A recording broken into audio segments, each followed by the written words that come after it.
Yeah. Welcome to the Moral Victory Podcast, the intersection of culture and sports. If you're watching us on YouTube, like, comment, subscribe, tell a friend to tell a friend. If you are listening to us on Spotify, rate us 5 stars. Because why the fuck not? I'm everyone's favorite Nigerian Ehizoje, aka the Anointed One. Go ahead, follow me on Twitter and Instagram. All you gotta do is spell my name right. That's Ehizoje. Again, that's Ehizoje.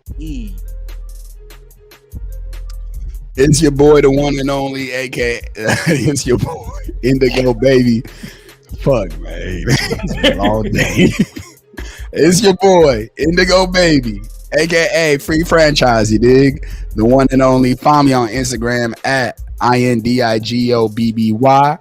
If you got a Twitter, add an extra Y. We up. It's your boy DJ Academics. No, I'm just playing. Stop.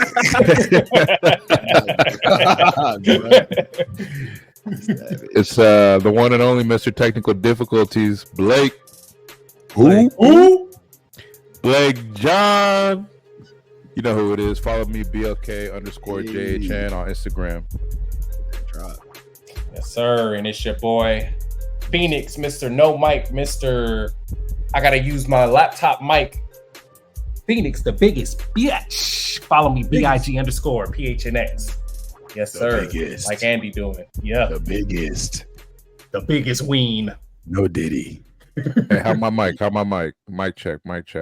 You actually sound good today, man. Yeah, you not lagging. You not nothing. Yeah, you sound all right. Y'all don't hear my fan in the background? Nope. Nah, you straight. We all straight? Man, this is crazy. We might be live ready in a little bit. Yo, and the pod right now. End it right now. This is good. All right, y'all. Stop the count. This is good. Upload this shit. All right, y'all. What's up, boys? We got How a y'all long feeling? pod, so I feel like we should just jump right into it, man. Yeah. A lot went down last week. Mm-hmm. UFC talk. Phoenix. Yes, sir. You know, it's my wheelhouse, man. UFC 306. UFC Noche. It went down. The Mexicans, y'all got it, man. I tell y'all, every time y'all got an event or UFC Noche or Noche UFC, whatever, it goes crazy. And this last weekend was a reflection of it. Like, I actually had the opportunity to watch, I want to say 90% of the cards. I think I missed 2 of them. And they were all bangers.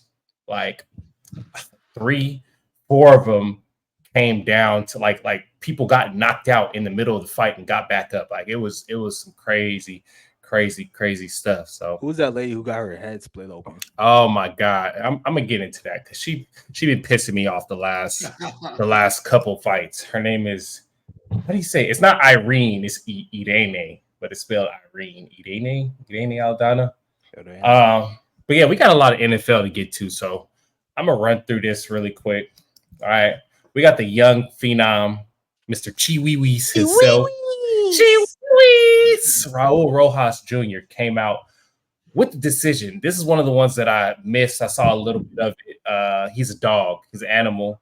I honestly slept on him after he came out of Dana White's Contender Series just because he was so young, looked so skinny. And, I mean, they haven't fed him to the dogs yet, but I think 3 more fights, and he should be, if he wins 3 more fights in a row, he should be ready for top 15 fighter.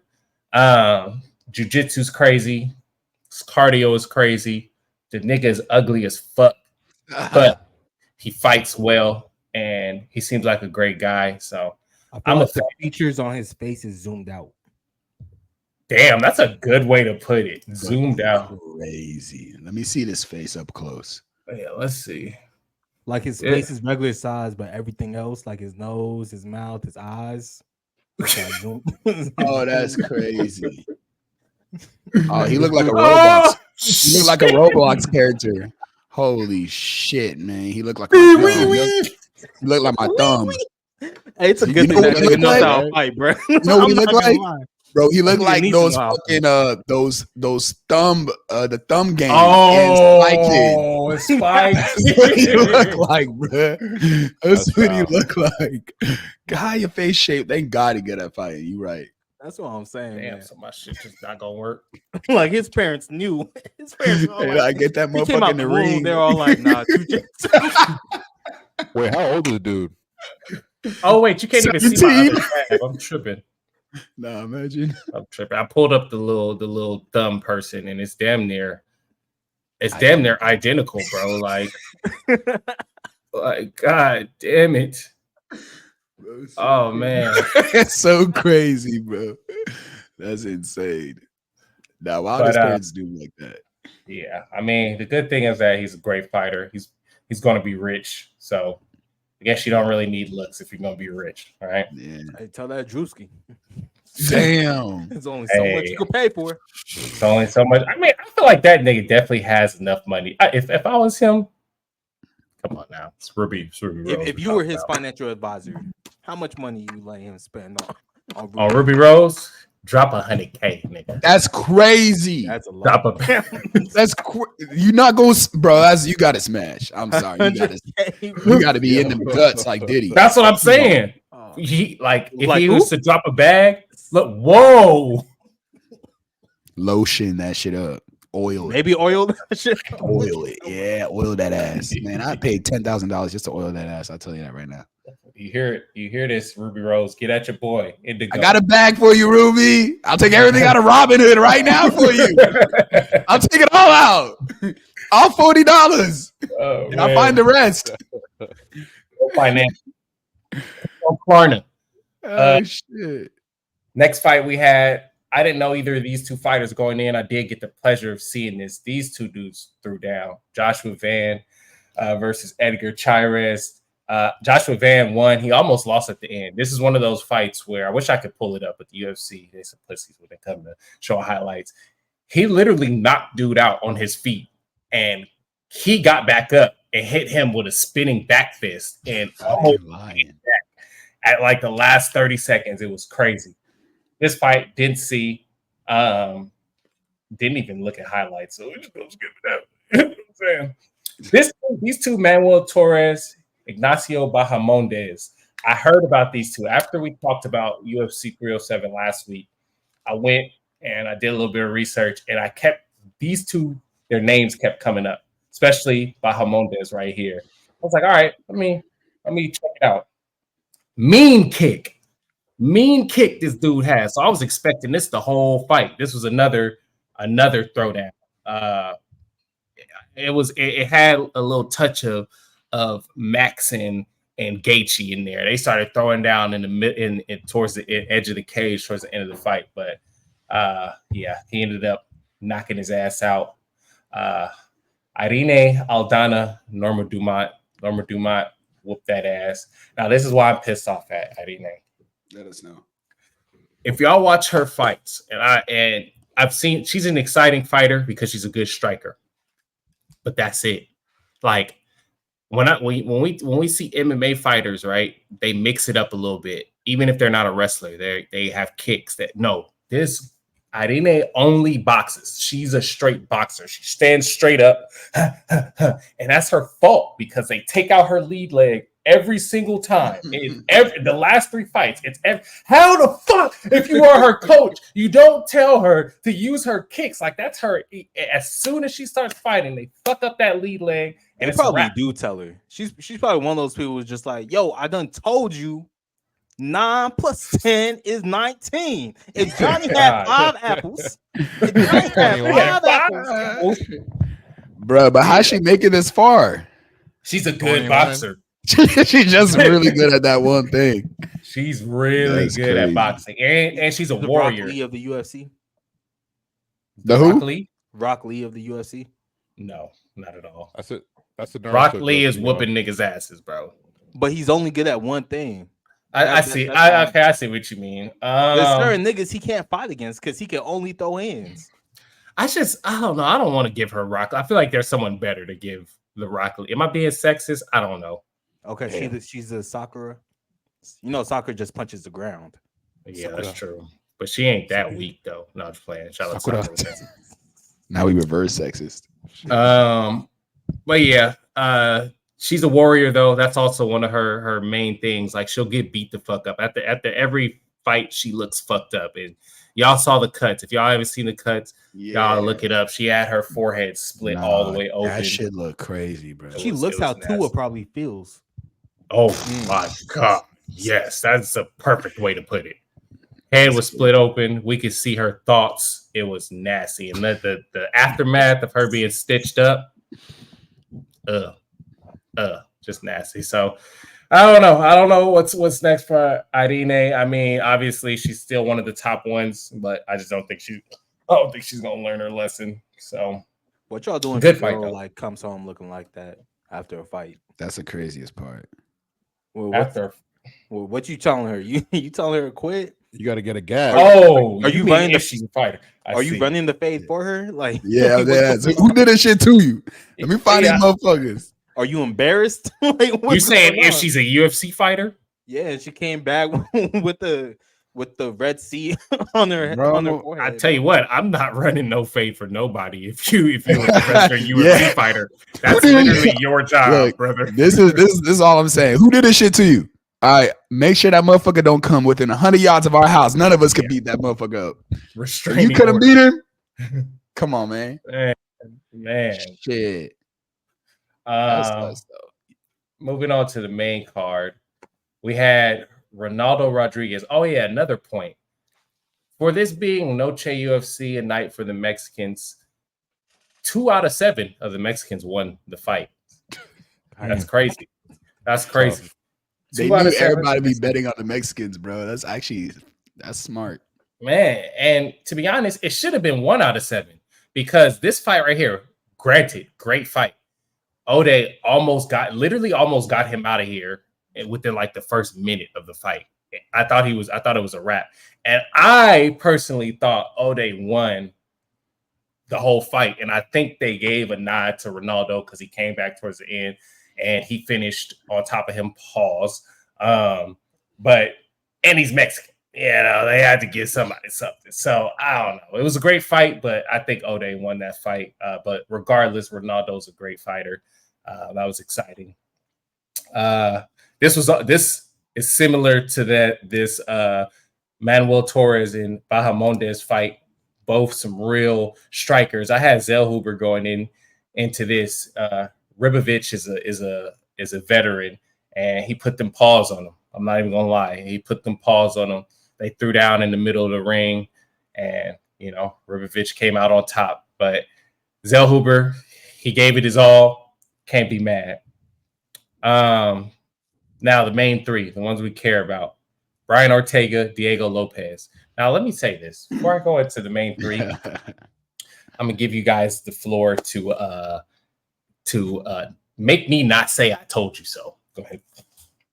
I would like some apologies. Look, I'll just take my shot right now. I was just about to say I got my lick ready, bro. I'm not gonna waste no time. We're doing the world today, baby. Cheers, y'all. There we go. Look, because I called these 3 for 3. Brian Ortega, Diego Lopez, carbon copies of each other. They fought exactly the same. Diego Lopez almost got him out of here within the first 30 seconds. It had shades of Hamza Chimaev versus Holland. Just pounced on him. But Brian Ortega is a dog. He fought all the way to the end. Diego Lopez came out on top. And now that boy is number 3 featherweight. I want to see him against someone nice. I don't know about Volk. I don't know. I really don't know. But someone up there in the top 3, top 5 should be a really good fight for this dude. Eventually, he might get to Ilya. We'll see how his fight goes with Max in a few weeks. But yeah, I'm a big fan of Diego Lopez in his mold. Because I think Volk wants another shot at the belt. I don't know if he's going to want to fight Diego Lopez. Got you. Like Volk is 1 loss away from fighting Diego Lopez? Yes. Like if Volk loses again, definitely. That should be a great fight. But I mean, pretty much anybody in the featherweight division Top 10. Okay, my shit's just not working, so never mind. None of my shit working, bro. What the fuck? Alexa Grasso, Shevchenko. Shevchenko did what she had to do. She controlled that whole fight. Brought the pirouettes back. Should have bet on that. Yeah, we should have, bro. Yeah. That's the one I called. I knew that one was gonna go through. Yeah, and they don't need to run this back no more. I was about to say we got so many rematches. Leave it be. This is a decisive win. Yeah, it's a decisive win. It's over. And on to the main event, Mr. Sean O'Malley versus Merab. And last week, what did I say? I said if you wanted to put somebody in there who was going to beat Sean, you put Merab, which is why he was ducking him at first. And he did exactly what I thought he was going to do. Got his ass up against the cage, took him out, took him down to the ground a bunch of time, and just controlled him. Kept the distance short, because, you know, if you stay out in long distances with Sean O'Malley, he's going to snipe you.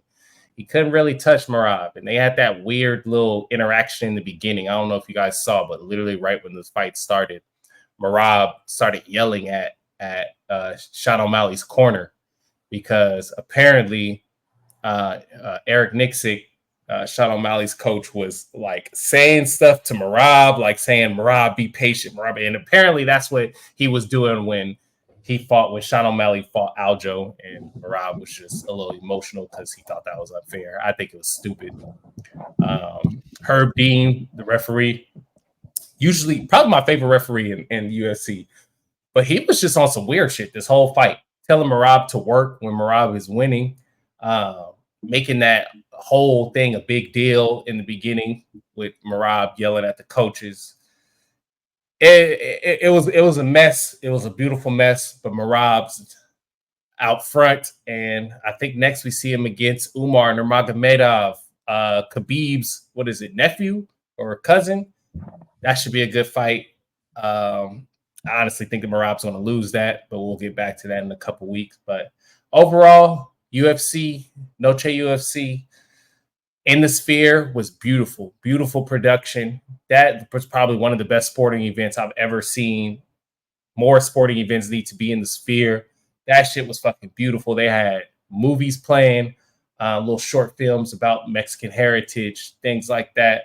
And just the visuals was insane. I bet you being inside there on shrooms would have been nah. You gnarly. Right, you right though. But yeah, that's it. Y'all got anything else to say? I mean, I got a couple things.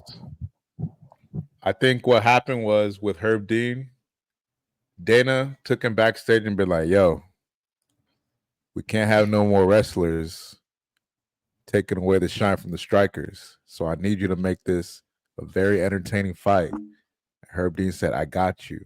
Because I don't know if you've seen the discourse on Twitter, Q, but a lot of people are upset that people like Bilal and Merab are winning and I guess making UFC boring. So there's a lot of make UFC great again people out there. And they're upset with the result. So that might be it. Yeah, I think so too. The strikers have been outmatched. It's Bilal, it's Merab, and there's one more I'm missing. That's a grappler that just became champion. Muga. Muga. Make UFC great again. I thought that was a fighter's name. That's just is he Russian? Yeah, no, I think these things are cyclical though. Like people just gotta chill. Like a striker's gonna come up and be able to knock some people out. That's how every sport goes. Every sport, same shit. Wrestling dominant forever. You get hella strikers, they're gonna have a weakness with just ground game, and then the ground game guys come in. Yeah, and I honestly think the fans need to just fucking grow a pair of nuts and shut the fuck up. This is the UFC Ultimate Fighting Championship MMA. This ain't boxing, nigga. Niggas gotta wrestle. Like, learn to appreciate wrestling. Learn to appreciate good jiu-jitsu. Stop booing when niggas get to the ground, because that shit's a chess match. You know, you're gonna have a Merab. You're gonna have a Aljo here and there. You know, learn to understand and appreciate the beauty of mixed martial arts, because we here to find the best fighter in the world, not the best striker in the world. We love a good striker, but we here to fight some Bruce Lee's, nigga. Yeah. If you want the only striking, you could just go watch one championship. They got shit for you. Yeah, exactly. But yeah, that's it for UFC 306. I tried to run through it as fast as possible. Next up, we got Alex Pereira versus Khalil Roundtree. That's gonna be fire. We'll get to that in a couple. Yeah, that's weeks. gonna be crazy. We can tap in for that. Yes, sir.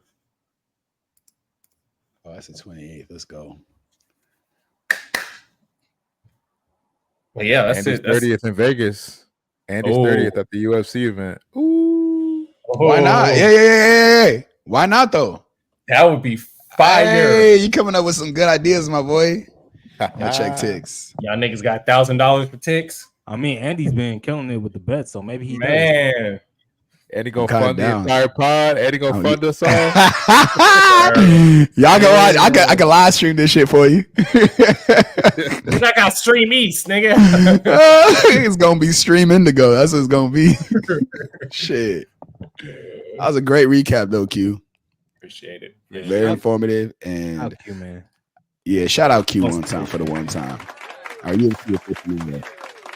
You tell this bet. There's a couple people who tell this man's bets. This is your guy right here. Only UFC. Only This UFC. man picked almost the whole card right and still last place in weekly bets. God damn. Tough. Story of my life. Tough. Story of my life. All right, y'all. Y'all know what time it is. Yeah, baby. Let's talk about some football, man. Woo! We do gotta start off with something, you know, a little. I guess it's a little more serious. It's as serious as you guys want to make it. So Tua Tagovailoa, we already know, you know, the concussion issues he had 2 seasons ago. With the fencing, you know, crip signs with his hands. Was able to fight back, and last year led the league in passing yards and led the Dolphins to a playoff berth. And so we thought he was past it until Sunday came, and he wasn't playing well. And he left the pocket, and then he's trying to go for the first down. He doesn't slide. Who comes around? The other man who got a second chance at life, Damar Hamlin. And you would think it'd be like, you know, a big hit. It wasn't. They bumped into each other. But after they bumped into each other, something happened. Tua Tagovailoa collapsed to the ground. And then we saw the fencing with the hands again. And it was readily apparent that he had a severe concussion. He was able to get up on his own 2 feet. They led him to the locker room. But, you know, I saw this video of Manti Te'o talking about one of his concussions where you could get up, you could walk around, you could have conversations with people. But when you're concussed, you're not really there. You wake up a significant time like after. So who knows how long it took for Tua to actually come to his senses. Do you guys think it's time for Tua Tagovailoa to retire? Yes, no. Really quick. Why not? You said Manti Te'o was weighing in on Tua's. Apparently, concussion? they're really good friends. That was buddy with the imaginary girlfriend, right? Because that seems like a long ass. That's a long lasting concussion right there. Yeah. That dude seeing ghosts and dating them. That's a concussion right there. Hey, man, shout to former Saint Manti Te'o, bro. Hey, yo. Emphasis on former. I listened to that dude about concussions. That dude's still in one. Man. But in my opinion, hey, it's time to wrap it up. Hang it up, dog. Hang it up. I mean, I never thought this dude was safe. That was my biggest thing about paying him that bag they gave him was like, it's one thing if your QB's mid, which he is, in my opinion. He's just mid. He's got a great offensive scheme, elite talent all over the field. He's mid, and last year was probably going to be their ceiling of wherever they're going to go. They're never going to win a chip with him. But it's another thing if your QB can't even take hits. Like, he can't take no hits. Last year, they did a great job protecting him. McDaniels is the perfect pairing for him because he gets the ball out of his hands quick, and he's got dynamic weapons all over the field to make plays for him. So you don't have to sit in the pocket and make plays like a Lamar, Joe Burrow, you know, these other guys that might not have all the requisite pieces. But that hit, bro, like EJ said, that shit was not it was not a hit. He just bumped shoulders like a Walmart. You're in Walmart and your shopping carts touch. That's what happened to Tua, and he couldn't, bruh. Nah, dog. It's over. Hang it up. Just hang it up. Take your money, whatever guaranteed out of the injury clause. Just take that shit and go. It's over. There's no reason to risk it. Phoenix. Yeah, it's funny because I put on everything that this is exactly how this played out. I was watching the game with my girlfriend Medina. For the audiences who don't know, Medina, bring her up. So it's my girlfriend. If I say that, I watch it with my girlfriend. She don't know too much about football. Wow. Shout out Dina one time. Shout out Dina. Yeah, we were watching. She don't know too much about football, but I mean, she knows the major things, and she's seen the past concussions that Tua's had, and she's always pretty big on like safety when it comes to certain things. Always saying that we never putting in our kid in football, this and that. And I'm right, okay. Don't let me have a son, man. We gonna be in the field. And 20 minutes before the form, play bro. happened. Thank you. I appreciate that. Hey, I'm done at the fact that you got him being an offensive lineman, bro. That's the position you chose. Do it right, Jarrell. Jarrell. We need to talk about right now. Jarrell?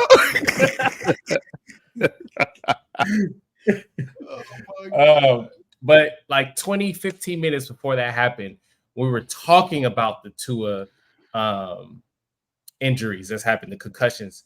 And I went back to go watch the game, and I come back in the room. I'm like, I'm not even shitting you. It just happened again. So it was just crazy how we have a history already of this happening to him. I talk about it 20 minutes later.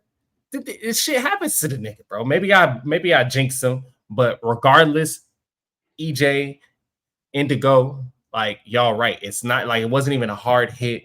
And at some point, you have to walk that line between, is this worth the rest of my life? What is he going to do? After football, who knows? You did get a bag. I mean, I don't think a lot of it is guaranteed, right? Because that's how most football contracts work. But there's like injuries. 90 mil guaranteed. Guaranteed. Okay, you got 90 mil, bro. Walk away. Become a coach. Maybe I don't know if he has the IQ to become a coach. He do, bro. He's Tua. So do something that involves you not being on the field, because your life is way more important than the game. I would hate to have been his family watching that game. Yeah. Don't you hate when life prove your girl right? Man, I had to turn that TV off so fast. Right. that game not looking good. Sorry, future son, you can't play football. Jarrell, damn. All right, man. Jarrell. Damn it, Jarrell. I will not be naming my kid Jarrell. Yeah, I don't got too much to add because y'all pretty much covered it. I do want to say, hell yes, he should retire. And there were a couple of clauses I read about, basically saying if he's medically forced to retire, then he has the right to collect all 124 million that's remaining on his contract. No way. If I'm him, you just gotta work with the doctor, tell the doctor to tell the NFL and tell the front office, yo, this dude can't play, and collect your checks. There's literally no reason. Way. Yeah, I thought it was the other way around, where it might be a different clause, but if there's a certain injury condition, that the Dolphins can get out of paying most of the guaranteed. Well, I'm not too sure about that, but I also read if he is cleared, so if the doctor says he's good to continue playing and he decides to quit, then he's good. He can lose all 124 mil, just kind of like Andrew Luck. Maybe that's the okay. Yeah. Maybe that's what I was saying. That's probably damn. Yo, I retired fucking yesterday, bro. Are you kidding me? Yeah, I'm finding a doctor that I approve of. I'm not no team doctor. I'm going to my own doctor, and I'm gonna have them, tell me to retire. Right. Dr. Sheikh Muhammad. Come on, man. They're saying they're basically saying if you have more than 3 concussions, you should seriously consider stop playing anything or doing anything that risks you getting a 4th one. And obviously, who knows how many he's had before the NFL? He's had 3 big ones in the NFL, bro. You know what's funny too? The big ones ain't even big. They ain't even big. The one he got, like, it's not motherfucker Vontae. Who's that guy? Vontae Sweat. Motherfucker who be hitting you in the head, like straight in the head. Vontae Burfict, who be coming at 100 miles an hour. Like, this dude fell backwards, landed on the ground, and hit his head on the ground. Like, that shit happens all the time to quarterbacks. It used to piss me off when Mike Vick, because Mike Vick would get hurt watching the release of his ball, and he would get like twisted around in the pocket, throw it on the ground with his head hitting the ground. But it's because he was trying to watch where the ball was going. I'm like, bro, the play's over. Just protect yourself as you go down. But Tua, like, probably 3 of the weakest. Yeah, hire this motherfucker. This motherfucker is worth 124 mil right now. It's $124 million doctor. Go find him, bro. Yeah, go find him. Man, that shit pissed me off all over again. This nigga had a line. No, the picture is even crazier. Yeah, bro. That's crazy. I love that. I love the internet, bro. On me. But yeah, good luck to her. I already know what's gonna happen. They're gonna try to get him back, and he's gonna play a couple games, and it's just not gonna feel right in the locker room, or he's gonna get hurt again. The season. Prayers up. Y'all think they want him back? Yes, because of the money, right? I'm assuming. Exactly. Like McDaniel's over there talking about anybody that cares about him should not be telling him to retire. That is corporation speak. Oh, hold on. You're twisting his words. You're twisting his words. What did he that's say? That's not what fake news. He said anybody who cares about him shouldn't be discussing retirement right now. Should be discussing him being healthy. And that comes first before football. Nah. Asking him to retire. He's pretty much telling him, like, yo, focus on yourself, focus on your family. And then once you're good, then we can have a discussion about whether or not you're going to move forward with the football thing. But focus on yourself first. Don't worry about what we're going to be good. That's for Tua, but for us, what is us like? Clearly, retirement should be a serious consideration. Retirement encompasses all of the above. So it's like that dude. He pretends like asking about retirement implies that we don't want him to like hang out with his family and prioritize his health. He got retired while Tom Bay. Yeah, those things are not mutually exclusive. I think it's partly coach speak. I'm sure he does care about Tua. I'm not saying he don't care about Tua, but I don't know. At the end of the day, he got to be a winning coach. Man, I mean, I guess you can't be a winning coach if you're there's no reason for Tua to play. It's like staying with a bad bitch just because all your friends hype you up that she's a bad bitch, but you dead ass miserable with her. That was so specific. Just saying. Yeah, it's just saying. You want to dive into that? No, I'm gonna leave it. I'm gonna leave it where I left it. But you go out and your friends is like, "Oh my gosh, so how'd you back that? Yada all this." And you go back home and you fucking miserable. You in the car arguing and shit. Outside, you arguing outside, in and out and shit. Man, I'm telling you, bro, she trying to get you to buy her bags and shit. That does sound very specific. But you staying with her because the Instagram posts look good. All right, y'all. Also, I hope you feel better, Tua. In case you, prayers to Tua. Real talk. All right, let's talk about some other shit. Bryce Young is getting benched 2 weeks into his second season in the NFL for Andy Dalton. First off, before we even talk about it, you want to know other quarterbacks that didn't last in Carolina? Sam Darnold, Baker Mayfield. They also played terrible for the Carolina Panthers. I actually have some stats here. Let me see if I can find it. So Sam Darnold and Baker Mayfield combined for 22 touchdowns and 19 interceptions in their time with Carolina. Since leaving, they've combined for 46 touchdowns and only 14 interceptions. All I'm gonna say is, and I'm not gonna cape for Bryce Young. He's been playing like pretty terrible. Like he's missing open throws and all that. But a lot of it has to deal with like, hey, you gotta develop your quarterback. Like this is your number one overall pick. You gotta develop him. There's no reason he should look worse in season 2 than he did in his rookie season. So, who's to blame for this Bryce Young situation? Carolina Panthers or Bryce Young? The owner. Blake? I think it's got to be a mixture of both because no one's arguing that the Panthers have worse personnel, right?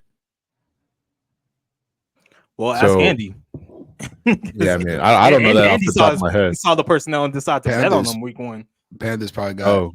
Well, they had good personnel. They not using it right. They don't even have good personnel. I'm gonna be real with you. They got bottom 5 personnel, but they have certain players like J.C. Horn's nice, and then Jadeveon Clowney, and then Burn the D tackle just got hurt. Might have been their best defensive player. They don't got a lot of blue chip players though. Yeah, they retooled on offense too, right? They spent They spent $100 million on that O line. That was the key to me. That's what I thought. Like if he get protection, he'll finally settle down. And he does have moderately good protection, I would say. Yeah, like I don't think it's that bad. They're not bad. They're not great. But they don't have difference makers. I'm not about 100% say that the franchise isn't developing him. I think some of this has to be on him, bro. Mm-hmm. Were you in the press conference talking about I trust in Jesus, Jesus trusts me, blah blah blah? You cooked. I don't know. Yeah. I don't know if it's like a. Hey, fuck Jesus. Know if it's a psychological. I don't know if it's a psychological aspect, like where he lost his confidence, or if he didn't put the work in the offseason. But he's gotta, play his part.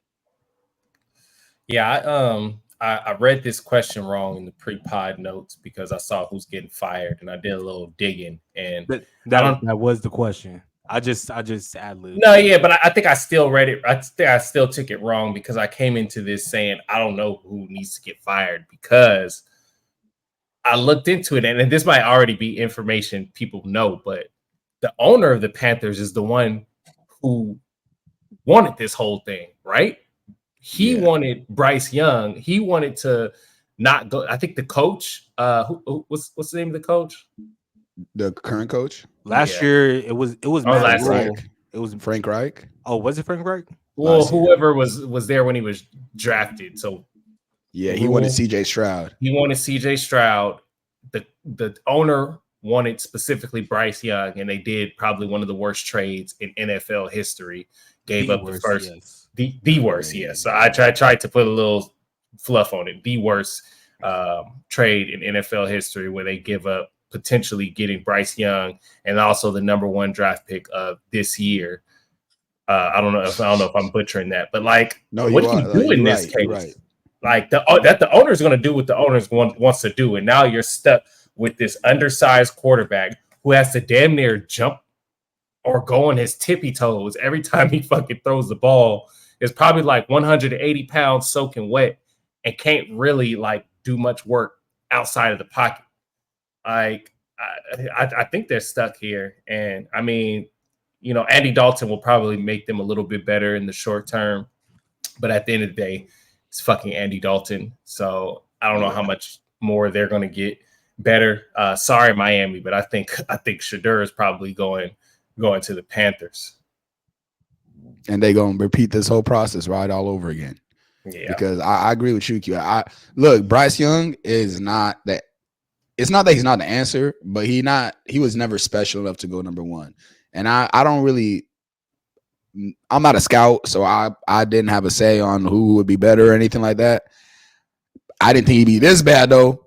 I mean, but I could have also told you a guy that's 5'8.5" doesn't have amazing speed, doesn't have a big body frame pause, doesn't have crazy arm talent, probably shouldn't be.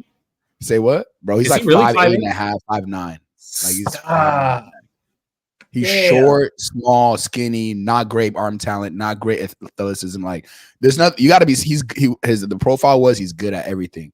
That doesn't get you far in the NFL. You got to be great at some things so you can build around that. But regardless, I think for Bryce, 204. Bro, he's not 5'10". He's not 5'10". He's not. Bro, there's no way he's getting drafted and he's 5'8". I'm sorry. Have you seen him standing next to people, bro? Nigga, I'm 5'8", bro. I'm not getting drafted as a quarterback, bro. That's the issue, though. They drafted him. Bro, he's like 5'9", bro. He's 5'9". He's 5'10", 204. 5'10's not even that tall. How tall are you? He's not 5'10". He's not 5'10". How tall are you? Yeah, 5'8.5", 5'9", possibly. You know, He could be 5'10" with cleats. He's not 5'10". Have you seen him standing next to people, bro? Like, it's not just the frame. Bro, Michelle Beadle was almost taller than him. Like, he was standing next to Mina Combs. I know what photo you're talking about, and I'm not even talking about that one. Heels on. I'm not talking about that one. That one was like the angle was different. There's a bunch of photos of him on at the combine standing next to people. That Mina Khan ones looked really bad, but she was low key. It was like the angle of the pick and the heels. But regardless, look, the owner, he hasn't performed well, but the owner has not helped him out. The whole thing with him vouching for Bryce and then Frank, it's one thing when your coach doesn't want you, but then your owner that wanted you comes out and basically says it was the coach that wanted you, not him. Like, he's got no stability in the franchise. They just brought in a whole new coach and offensive like playbook and new players, and they gave him 2 games to try it out. Granted, he looked like fucking ass, but if this is your draft pick, what do you get out of Andy Dalton for this year? Let's see if the kid gets any better at the end of the year. I don't know, bro. The ownership is just fucked up, and that's, in my opinion, that leaks all the way down, because that in sports, that you've seen it with Dolan, you've seen it with Jerry Jones at times, even though they have success. They take on the personality of the owner, and the owner is a loser. He's a loser. So I was on the same tip that Andy was on. Pause. Crazy pause. Super pause. But I thought more. I was like, have him just chill, take notes, study the game, right? We've seen quarterbacks, especially recently, be able to come back from being like a backup and just learn the game. Take your time, because if you have the mental, you should be able to put it all together. You know, Geno Smith is like a great example of somebody who was in a bad situation, terrible organization with the Jets, ends up losing his starting job. He ends up being a backup for several years, and then the moment that he's able to become a starter again, starts tearing the league up. Respectively, starts tearing the league up. So why can't that be the same thing for Bryce Young? Like, it sucks that he's the number 1 overall pick, and this is the quickest that a number 1 overall pick who's a quarterback has lost his job. So now really, I'm telling you, it's facts. Jamarcus Russell lasts longer than that nigga. What about Jeff Rosen with the Cardinals? Did he last a full year? Josh Rosen. I'm not sure. It might be between those two, but I don't think he played more than Josh Rosen wasn't a number 1 pick. I'm talking about okay. 1-1 pick 1-1. Crazy too. Yeah, that's wild. So maybe this is the best for Bryce Young. You know, maybe they're able to trade him and get him into a better situation. Maybe he just needs a restart, because obviously, like, he knows the game of football. Like, we all saw him in college. Like, he knows how to throw. Like, he has an arm. But shouts out Mater Day High School, man. Yeah, that's the craziest part, bro. That whole draft, all them quarterbacks was from Cali, bro. Like, right around here. Is Bryce from Cali? Yeah, bro. Mater Day. CJ Stroud from the IE. Yeah, shout out CJ. He's from Rancho, right? Yeah, Rancho Cucamonga.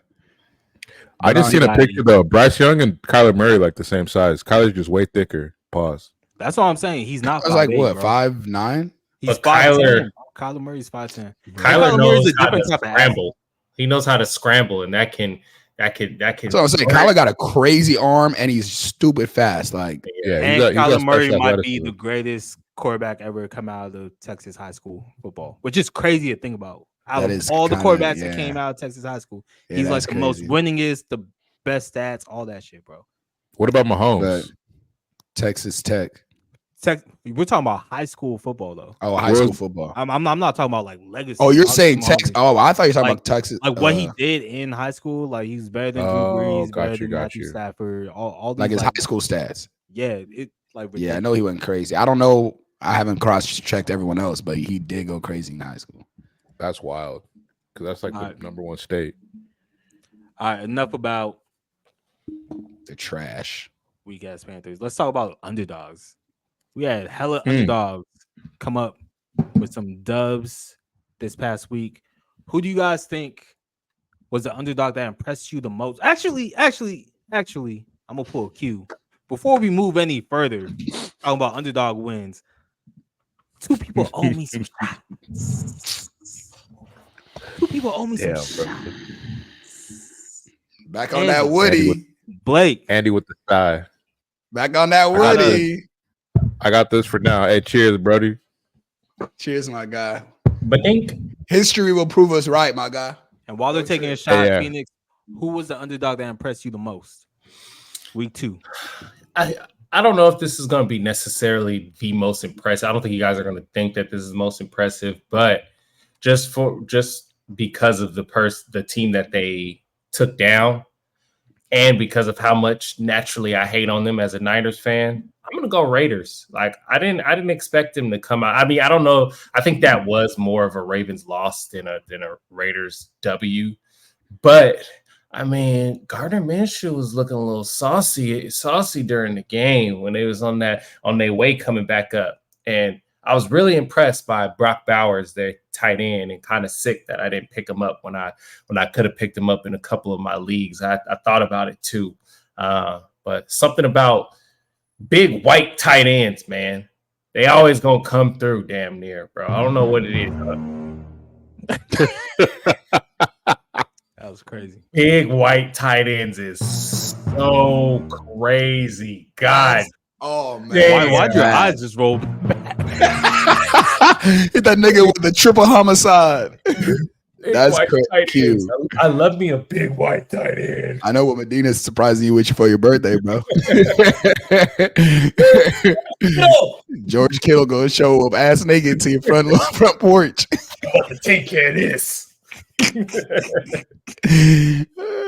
me 30 minutes.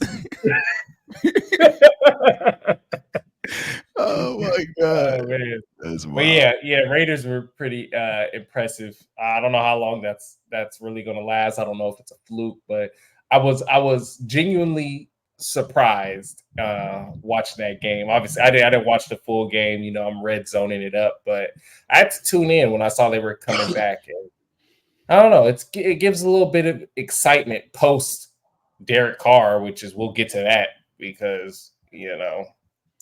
Apparently Derek Carr can fucking ball for real, but yeah, long-winded version of me saying the Raiders. I see you.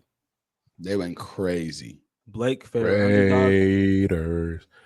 So shout out Reed. Shout out Reed, bro. I was surprised by the Raiders, the Saints, and the Vikings, but I'm gonna have to say it was the Raiders because they did it in Baltimore, which is a tough environment, and that team is usually humming during this time of year. So, yeah, the Raiders definitely the most impressive underdog win of week 2. I don't really have much to say. Q pretty much hit it all on the head. Shit was terrible. My pocket presence, not good. That's it for me, man. Indigo? For me, honestly, the Raiders, this sounds like I'm being cocky or like, I just wasn't that surprised by the Ravens. They do this shit like a couple times a year. They either roll you or they can lose to anybody. They're a weird team, bro. If they don't get an early advantage, they're just gonna struggle the whole game. So that one doesn't surprise me much. I think the Ravens got real issues, bro. We're gonna talk about that later, but I think they got real ishes. At least they have a pocket passer though, bro. At least they got a pocket. Yeah, too bad the pocket keeps collapsing because the offensive line is shit. Okay. Now imagine Joe Burrow. Joe Burrow though. Okay, but the team that surprised me, I gotta stay true to what I've been saying, is EJ's New Orleans Saints, bro. That was definitely the most impressive win, the most impressive 2 wins of the year so far. The Cowboys are dominant at home. We know they have some holes, obviously. Pause. No Diddy. That that might not be the best matchup, to be honest, for the Saints looking back at it, or for the Cowboys looking back at it. But at the same time, bro, that offense, the Clint Kubiak, shout out EJ, Clint Kubiak for president, bro. He's turned this shit around, bro. Them boys was getting split wide open. Big pause. Bro, they was getting manhandled and roughhoused. They was getting that ball punched deep on him. They was getting ran through like a pair of thirsty sluts. That's all I got. But nah, man, the Saints look good, man. The Saints look for real.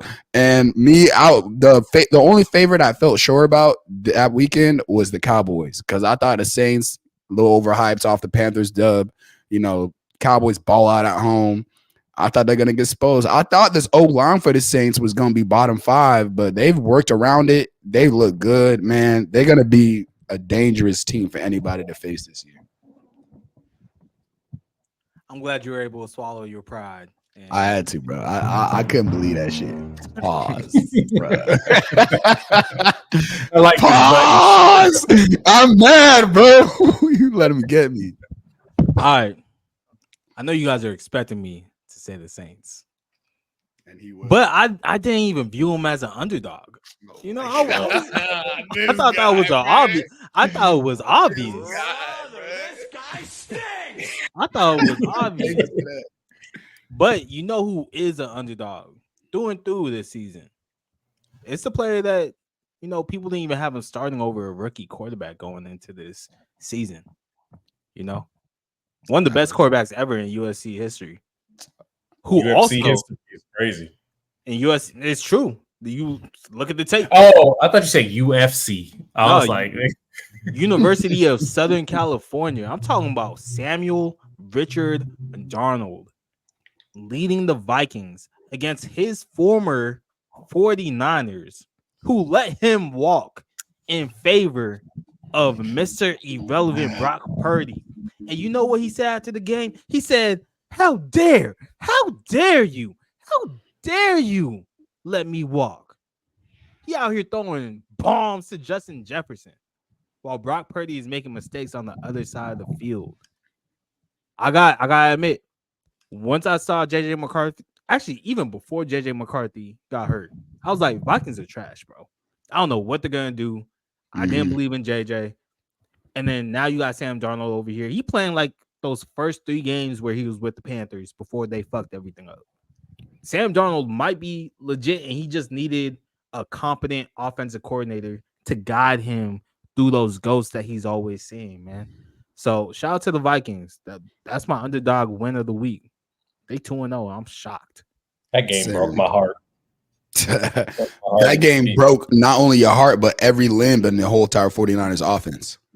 You got like 3 niggas card. That shit, man. Good luck to the Niners. Apparently the 49ers haven't won in Minnesota since like the 90s.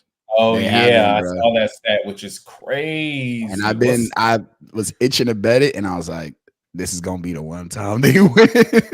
Bro, and then, of course, I bet first week that Jettas was going to go over 85.5 yards. Nigga didn't even sniff that, bro.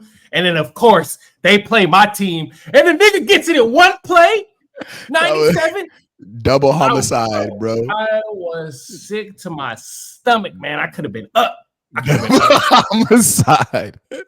But the Vikings, we're going to see. I don't believe in Sam Darnold, but I can't deny how at least comfortable he looks. At least comfortable. It's just crazy. This year so far is just crazy. Sam Darnold, the new Geno Smith? Question mark? Yeah, you know what? It's a lot of teams. We might talk about this later, but a lot of teams are shifting. Maybe not shifting, but should be shifting. If you don't got that top 3 or top 5 guy, get one of these mid QBs with an elite coordinator, play caller, because they're making magic out of nothing, bro. They're making magic out of mid. Like, if you can do it with Geno and Baker and Sam Darnold and Derek Carr, like, Tua was a little bit above mid, but he's still in that mid category for me. Like, look, the NFC South is a perfect example for what you're talking about. Derek Carr, Baker Mayfield, Kirk Cousins, and now Andy Dalton. Now, if I just threw those 4 names at you, like during the offseason, you'd be like, yo, that's the worst quarterback division in the NFL. And yet, we're 2 weeks in, 2 of those teams are 2-0. Another one's 1-1, and then the Panthers are the Panthers. But we'll see what they look like with Andy Dalton. Hopefully, he's able to spread the ball around a little bit more. So that begs the question. Hey, yo, my bad. Got him. That begs the question: is the NFC South the best division in the NFC right now, present day? Indigo. Shoot, they looking like it. They knocking off some giants, bro. Like the way the Bucks looked, taking out Detroit at home as like a 7-point underdog with their whole entire secondary hurt. That Baker looks like. Everybody said it was the Panthers head coach that was making him work. Baker said, "Fuck, f that guy. I'm me. I'm Baker." The Saints might be the best team in football right now for 2 weeks. 2 weeks, but they might be the best team in football for 2 weeks. The division just looks good, man, and like that's funny because you look at the Cowboys, Eagles, like the NFC East does not look good. Obviously, the bottom teams are trash. The top two teams look mid. The Niners are all banged up. The Rams are fucking awful. The Seahawks are leading that division. The Cardinals have no defense. Seahawks haven't played well through 2 weeks. The Seahawks they haven't played crazy competition. Like, it's kind of crazy, but yeah, I think the NFC South is the best right now. The best division right now. Blake? Look, man. The NFC South, as long as they have the Panthers in them, could never be the best division in football. I was thinking the same thing. Law of averages. Ain't no way. The NFC North is way more competitive, easily the most competitive division in the NFC. And the NFC West, despite the Rams' struggles, is the most talented division in the NFC. So, already with no CMC, no Debo, no Cooper Kupp, no Puka, no Kenneth Walker, no defense for the Cardinals. I'm saying, I'm kind of just saying that under the guise of the assumption that everybody's healthy, but I guess you can't say that. We're 2 weeks into the season. You got an evaluation in real time. What you think, Phoenix? I do agree with Blake to a certain extent because, like Andy said, Carolina Panthers law of averages is bringing them down. Like, oh my God, I can't even. That's facts. It's literally 3 teams in the NFC South right now. But like NFC West is, we're banged up right now. But I do see the Niners still getting to the playoffs. The Cardinals are looking nice right now, and the Seahawks haven't been bad. They up 2-0 right now. Against trash talent. Trash teams, but. But Rams have been. I really can't. It's between the NFC South, the NFC West. The NFC North is competitive. Are they the best? No, but I do think there's more of a race there because Vikings apparently are going to be competitive this season based off of last game. The Bears, great defense, got some things to work out offensively. A lot of things to work out offensively, but Maybe Caleb Williams just needs a couple games to get used to the NFL. The Lions are going to be the Lions. I think they'll be fine. And the Packers, I don't know how to feel about them. Who's their backup quarterback? He actually wasn't too bad. Malik Willis. Yeah. Yeah, Malik Willis, came out. Shout out to Liberty. Doing kind of what he had to do. So I that was a bitch ass answer because I didn't really give you an answer. I guess I'll say NFC South is the best division in the NFC. I'm gonna say they're not the best division in the NFC. All right, I take it back then. And this is why, like, obviously, you guys hammered like the point with the Panthers being trash. We all know this. The Falcons are not as good as people think they are. They lost week 1. Week 2, they barely scraped by, and that's only because the Eagles literally handed them the game. Kirk Cousins has not looked good outside of that final drive that we just saw on Monday Night Football. That shit was beautiful, though. It was. But all throughout the rest of the game, like, he's obviously on one leg. Like, it's very obvious. I know they tried to show that he's not because the first 4 or 5 plays he was taking it out of center, but it's very obvious that he's not 100%. I just don't have any faith in the Falcons. I think they're a bottom 3rd team in the league right now. And I'm looking at this NFC North. If the Vikings can hold out, I'm looking at their point differential, man. Like right now they have I want to say 28 point differential. That That's nothing to sniff at, bro. So you got the Vikings, you got the Lions, the Bears. We talked about the Bears defense. It's for real. The Bears defense is real. And then the Packers is just all around good. Jordan Love's gonna come back to help solidify that offense. I think it's easily the NFC North. NFC West, has way too many injuries. And if the Rams were healthy, it would be the NFC West, because I think the Cardinals are a lot better than people think they are. But it's definitely not the NFC South. I think NFC South is top heavy. The Cardinals are nice, Yeah. and I think any game they play, it's just gonna come down to scoring. If you can outscore them, you're gonna win. But I don't think there's many defenses that are gonna slow the Cardinals down this year. You sound like somebody. Wait till the Cardinals run into a real defense. I don't know who you sound like, Blake, but you sound like somebody that was saying something similar a couple of weeks ago. Let's see the Cardinals play a real defense. Is he light skinned? No, he's dark skinned, man, with locks. Let's see the Cardinals play real defense, man. All this Cardinals love with that defense, that's crazy. Nah, he gotta be light skinned. I'm not light skinned. That's what I was saying. All right. Let's go into 0-2 teams, man.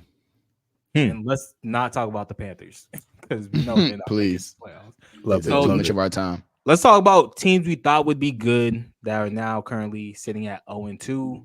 And I want each of you to let me know which of these teams you think will make the playoffs. We got the Rams, the Jaguars, the Bengals, the Ravens, and the Colts. Who has the best chance to make playoffs? We're going to start with Phoenix. One team. I mean, we got to go Ravens. They say 0-2 teams have like a 5% chance. You know what? If I had to choose, though, it's the Bengals look not too bad against the Chiefs. And like, can we give their 0-2 the same weight as the Ravens 0-2? The first game maybe, but this second game, I don't know, because that last call in the Chiefs games was kind of some bullshit, man. I'm not even gonna lie to you, bro. But I'm gonna go Ravens. I just don't see them not making the playoffs. It's that whole 5% if you're 0-2. Wait, you think that wasn't pass interference? Yeah, everybody's saying that. It's like, come on, y'all. That was so blatant. It's just, you know what it is? I'm skewed because I forgot. Body checked the nigga in midair before the ball got to him. I thought this was football, bro. Man, I thought this was football, bro. You can't do that. I thought this was football, bro. I forgot what game. Come on, man. EJ, how do you feel about that Saints Rams PI that didn't get called? That was a Super Bowl year for us, bro. We were so much better than the Rams that year, and it pissed me off that the refs missed that call and they ended up beating us, and then they got smacked in the Super Bowl. It was like, bro, you couldn't even represent. You got handed the Super Bowl and you got smacked, my nigga. Yeah. Thanks for bringing that up. Yeah, because I think the Saints would have had a chance to beat us. That shit was crazy. Man. No, we had y'all's number for 2-3 years in a row. Yeah, y'all would have given the best. I was watching that game like, please, and we need the Rams. We need the Rams. I'm pretty sure we would have beat y'all, bro. I don't know. I'm pretty sure, but y'all would have given us a way better shot than the Rams. Bill Belichick pretty well. He does. I just would have battled the minds with the QBs to match. That would have been a crazy Super Bowl, bro. If Breeze took out Peyton and Brady, he up there in the GOAT. Bro, he up there, bro. If he took out, don't get talked about enough, man. Man, had a better defense. We let Drew Brees down. I'm not gonna lie. I know. I'm just glad he got one though. He deserved one for sure. But that's it. Ravens. I mean, I was gonna say my idea is screwed from that PI because I don't know what game it was that was going on that same day, but refs missed like 3 different PI calls. Then I see that, and I'm just like, damn, to decide the game, like, I don't know. But I'm gonna go Baltimore Ravens because we still don't know. I don't something about the Bengals, bro. Like, because it was between the Ravens and the Bengals for me, and something about the Bengals, like, and Joe Burrow possibly being hurt. I mean, after this last game, it don't look like he's hurt, but he is injury prone. So I gotta weigh that in. But yeah. To your credit, Q, I think I did see a stat though. I do think that was a obvious pass interference, but in terms of like the refs cooking for Kansas City, yeah, I've seen. Talk about that stat. I think they said what he has 18 interceptions that were called back. 17 interceptions called back. In what, the span of like 6 seasons, or what's the? It's the think most in career. NFL history, right? Oh, maybe it's 16 in maybe regular season. Oh yeah, maybe. But I saw 17, and Lamar is like, they're compared to Lamar, who's had like 3. Damn. Yeah, so it's 3 it's the most in NFL history, right? Mahomes I will has say the this most. though. I will say this for context. Mahomes is kind of like a Rodgers, where he uses a lot of those free plays. Flag, you gonna throw it he used a lot of those free plays really well, and it'll take a shot, like a dumb shot, but a shot, and let this guy's trying to make a play. So probably maybe like 5 to 7 of those, but that's still a lot, bro. That's a fucking big amount. It's still a lot for sure. Because I've seen this shit happen a lot, where it's like, oh, someone finally got him, and it's like, nah, we got a 12th man on the field. Crazy. Yeah. Sad for the Bengals. But Indigo, my team that I got making the playoffs out of those decrepit teams is the Bengals, man. It's got to be the Bengals. I do not have faith in this Ravens team. This Ravens team got flaws, and I'm trying to tell you right now that we know they've never really had the playmakers, right? I mean, I like Zay, actually. I like Zay a lot, but Mark Andrews don't look 100%. I like Likely, but they got to find a way to incorporate him more. It just feel like the offense, the Lamar and the offense is never going to be the way to win. It's defense and running. That's how they got to win, and they don't have the O-line to really be a dominant, push you off the spot team, and the defense is taking a step back too. The Bengals, okay, let's talk about schedules, right? The Bengals' next 3 games: Commanders, Panthers, Ravens. So they could be, I mean, I'm not going to say it's guaranteed they win the next 2, but they could easily look up and be 2-2 entering the Ravens game. The Ravens' next 3 games: Cowboys, Bills, Bengals. They can be entering the Bengals game 0-4, bro. 1-3. So, and that game is at home for the Bengals. Damn, you're right, man. I'm just saying, if the Ravens get to a 1-4 start, I don't think they're favored against the Cowboys. They're not winning both of those games, Cowboys and Bills, in my opinion. And that Ravens-Bengals game might decide who gets to the playoffs. So I like the Bengals more. I know they're missing a lot of talent, but I just trust the Bengals to kind of man up and win those games, those close games that it's going to take. The Ravens missing talent, I don't trust. The Bengals missing talent, I know Joe Burrow can make up the difference. Blake, did you say a team? No, not yet. I'm a Zag, and I'm gonna go with the only NFC team in this bunch, and I'm gonna trust McVay and the Los Angeles Rams to turn it around. Holy shit, that's crazy. Look, you just need the Cardinals. Hey, you haven't even taken a shot yet, bro. That's crazy. Look, that's a Zag if I've ever seen one. I'm only laughing because Cooper Kupp and Puka Nacua are out for a month at least. Look, okay, but remember what happened last season when Cooper Kupp was out? They left for dead, and those dudes made the playoffs. They had Puka though, and go look at those teams they beat. Yeah, but Puka was a rookie. DeMarcus Robinson, Tyler Johnson, Jordan Whittington. They all had. Who are these guys? They played well in preseason. See the name you just said. They played well in week 2 of 2023. Who was Puka? He got a point. Come on, man. You got a point. Granted, they had Aaron Donald. They had that defense to lean on, but hey, if someone could figure it out, it's McVay out of everybody in this bunch. I mean, Harbaugh too, but like you said, the Ravens got a lot of issues, a lot of personnel issues. But do they have another Puka? Puka, who is Puka at week 2? But at the end of the day, Puka was Puka. That's what I'm saying. I feel like talented. You almost making it seem like McVay made Puka. Puka was drafted in the 5th round. So was Jordan Whittington. Which is why I trust the Rams to just continuously develop talent and always find, like, you know, diamonds in the haystack or whatever the hell that's. Diamonds in the rough. That's why they're going to fold, because they look in the wrong place. Look, That's crazy. the Ravens obviously have personnel issues, and they've taken a step back from last year. The Bengals have internal issues in the locker room. Like Jamar Chase is not okay. T. Higgins, pretty sure he's not healthy. okay. He gonna be okay He's on just Monday. I'll choosing tell you not to that. play. T. Higgins choosing not to play. Yeah, Jamar they gotta Chase. get I T mean, back, bro. Joe Burrow is trying to develop chemistry with this. What's that European dude? He caught 2 touchdowns this weekend. It's of us. Yeah, Trubisky. Joe Burrow already knows I got to move on and find different alternatives because Jamar Chase not it this year. T. Higgins don't want to come back and play. The front office ain't helping me. The front office don't want to pay nobody.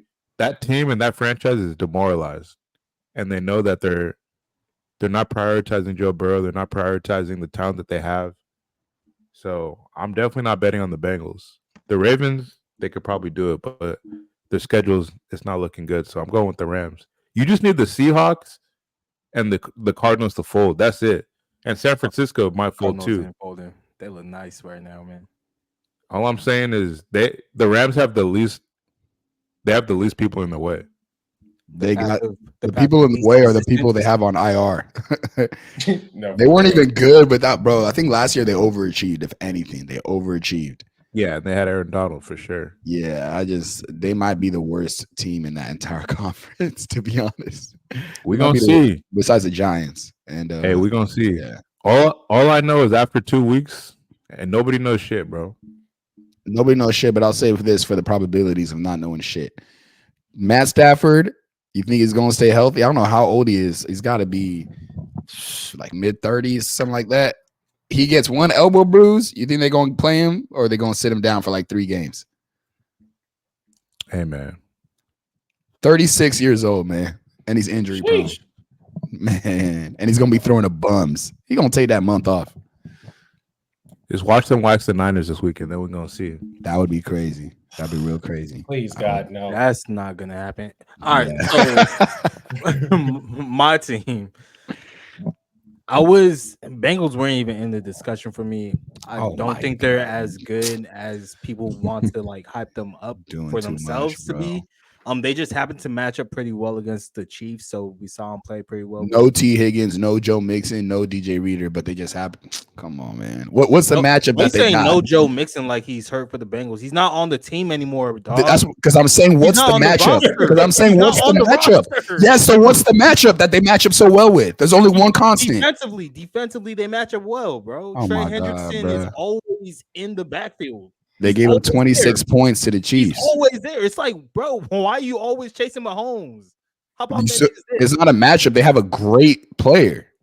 Like the other teams don't have a Trey Hendrickson. Almost every Also, team has an elite Trey pass rusher. Hendrickson, former Saint. Anyways, All right. we developed him. His first Pro Bowl year was with the Saints, and then he cost too much, so we couldn't re-sign him. But anyways, so for me, it was between the Ravens and the Jaguars. Literally everybody in the AFC South is trash other than the Texans. It's the Texans at 2-0, and everyone else is 0-2. That is the path of least resistance to me. Texans started off strong, but I mean, it only takes 2 games for 2 games to lose, 2 games to win for the Jaguars for them to catch back up. So I'm gonna go with the Jags. I think they're a lot better than what they've shown. They've also played 2 really tough teams, 2 tough defensive teams the first 2 weeks of the season. I'm assuming they're gonna make playoffs. I also think Ravens are gonna make playoffs. I think they both end up with 2 of those wild card spots. But yeah, those are my picks. Short and sweet. The Jaguars better make the playoffs. They didn't name the stadium after that nigga, bro. Yes, sir. Jaguars look really, really lost. Like really. They named it lost. after who? Trevor Lawrence. Because I think the stadium is called Ever something. So they named it Trevor. Whatever. I forgot what it's called, Yeah. but yeah, It's like a joke, kind of like, or No, they actually did that shit. I think they actually named it. Wait, hold on. It's just for the year. yeah. Oh, Everbank. It's sponsored by Trevor Everbank. Bank, yeah. So it was Trevor Everbank Bank. Stadium, and now it's Trevor Bank Stadium. You really believe in the Jaguars? Yeah, they started off 8-3 last year, bro. And honestly, Trevor Lawrence has made some amazing throws so far this year. all they gotta do is really hit their stride, and I feel like they might be able to, get a couple wins in a row. And I think the AFC is a little weaker than we all thought the AFC was gonna be. It is. I'm looking at it right now. I think the only guaranteed teams that I could really say are the Bills, Chiefs, and Steelers. Those are the only ones I could say that Steelers guaranteed. I mean, they start off 2-0, and they always they're ahead of their own curve.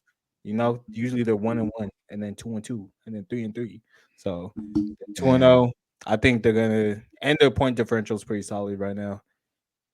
And both of their trash teams, and both of their wins are on the road. So, I mean, I think they play better on the road. I don't know. I just don't on the Jag shit. I feel you because I do think. Oh, I and think Texans are guaranteed too. Yeah, Texans. Of course. I think Jags are like. I keep wanting to say they're better than they look, but fuck, they look trash. They kind of gave me a Browns feel where like they're gonna be an ugly team. They might pull out some ugly games, but the difference between the Browns and the Jags is the Jags are supposed to be the one with a generational prospect, and that's what the team's supposed to be centered around. And I see it like one every 5 plays where I'm like, damn, that was a nice throw. And then the rest, I'm just like, is this nigga drunk out there? And they have so many weapons, bro. Like Brian Thomas Jr., that might be a steal of the actual. That's what I'm saying. Draft. They should be way better, bro. They should be way better. But I mean, like you said, 2 tough teams. So we're gonna see. I think week 3, they're 6-point dogs in Buffalo. That's gonna be a big game for them. A huge game. Y'all gonna hate my bets. All right. Let's go to notable 2-0 teams. So this is what's gonna happen. I'm going to tell you guys the team name. Y'all are gonna tell me if you think they are a contender or a pretender. It can all be at the same time. It don't matter. So, notable 2-0 teams. First team, the Los Angeles Chargers. Contender or pretender? Contender. Pretender. Let's talk about it. Why you think it's a pretender? They're gonna be like a 9-17, maybe an 8-8, or not 9-7 no more. 9-8 team, 8-9 team. They're gonna be a team that beats all the bad teams, which they've done so far. Raiders, and I think the Chargers. I'll say this: I think they've done losing to teams they're not supposed to lose to, but I don't think they're gonna beat these. So what don't you believe in? Do you not believe in their defense with Khalil Mack, Joey Bosa, and Derwin James, or do you not believe in the run game that's being headlined by their first round offensive tackle Joe Alt, who just gave what's his name, Jadeveon Clowney, his worst graded game ever since he's been in the NFL. That's his worst. Okay, EJ with the research. That's his worst graded game ever because he plays for the Carolina Panthers. He plays for the Carolina Panthers. Look, I'm not doubting that they're a good team. They just don't have the upside to be a real contender. So, like, we're talking about playoffs, like beating a team, knocking off a team, making a couple rounds, making a Final Four. I don't see it in the cards for them. They just don't have the upside. They're going to run the ball, play great defense like a typical Harbaugh team does, but they're not a threat to the upper echelon teams until they find. Let's assume that the Chargers end up on the opposite side of the bracket as the Chiefs. Who's taking them out? I could see the Texans taking them out for sure. I could see the Bengals taking them out. I could say y'all not gonna believe. Y'all not gonna believe until you believe. Bengals 0-2, my nigga. Get over it, dog. Y'all not gonna believe till you believe. The Bucks are also 2-0 too, by the way. Y'all can believe till you believe. That mean? That means a lot of these fugazi ass teams are 2-0. That don't mean shit. Like, hey man, chill on Baker, bro. That don't mean shit. Yeah, I just don't. I'm trying to go through the entire AFC right now. Do you think they beat the Bills? No. Dolphins. Yes. Patriots. Yes. Yeah. Jets. Patriots aren't making the playoffs. Oh, Jets. With the Jets run defense. That's that's a tough one, but I'll lean no. That's a tough one. Raiders. No. Oh yeah. Broncos. Yeah. Yes. Steelers. I think that's a bad matchup for him, but that was like 50-50 for me. They play the same way, by the way. Yeah, I'm about to say they're the same team. They play the same way, but Chargers have better offense. Yeah. Browns also play the same way, I but don't Chargers have like. better offense. Yeah. Bengals, you already said Better. Bengals. Why are you so sure they got a better offense? They have a better quarterback. The Browns? Who are they throwing the ball to? To Quentin They got Herbert. Johnson. To me. Palmer. They throwing the ball to Quentin Johnson after one game against the Panthers. And Johnson was looking nice. And Lad McConkey. Come on, man. Let's be real. Like Lad McConkey? Oh my God. Come on, man. You get some real cornerbacks out there, they locking them niggas up.